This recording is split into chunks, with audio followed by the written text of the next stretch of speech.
तहरीक आज़ादी में एक बहुत बड़ा नाम अल्लामा फजल हक खैर आबादी। ये ऐसे शख्सियत हैं, इतने बड़े आलिम हैं और इनका तहरीक आज़ादी में इतना बड़ा किरदार है, आप सुने तो हैरान रह जाएं, रश करें कि हमारे उलमा मशाइख अहले सुन्नत लोग बातें करते हैं, मौलवी तो यूं हैं, उलमा तो ऐसे हैं, सिर्फ उनको बातें करना आती, लेकिन उन्हें ये नहीं पता कि वो जब बात आती है दीन की, जब बात आती है वतन की, जब बात आती है दो कौमी नजरिए की, जब बात आती है खत्म नबूवत की, जब बात आती है तहफ़्फ़ुज़ नामूस रिसालत की, जब बात आती है तहफ़्फ़ुज़ नामूस सहाबा और अहले बैत, जब बात आती है इस्लाम की, तो सबसे आगे यही उलमा और मशाइख अहले सुन्नत नजर आते हैं। तो अल्लामा फजल हक खैर आबादी रहमतुल्लाह तआला अलैह आप फरमाने लगे तहरीक आज़ादी में 1857 के अंदर आपने सबसे पहले कुफार के खिलाफ फतवा जिहाद दिया। फिर देखिए उनको सजा भी क्या मिली। फिर ऐसा नहीं है फतवा जिहाद देकर यूटर्न ले लिया हो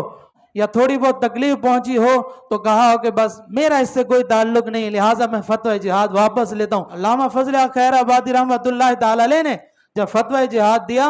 लोगों के अंदर अवेयरनेस पैदा करना शुरू कर दी, पाकिस्तान की अहमियत, अलग मुल्क की अहमियत बयान करना शुरू कर दी, यहूद नसारा कुफार के खिलाफ फतवे देने शुरू किए,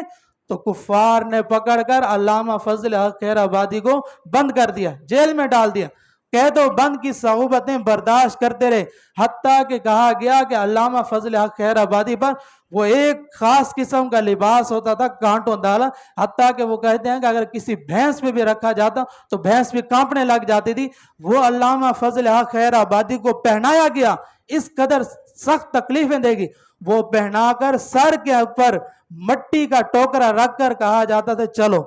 अब चलो। इस कदर तकालीफ देने के बाद जब वो कहते थे हाँ भाई बताओ अलग मुल्क की बात करोगे,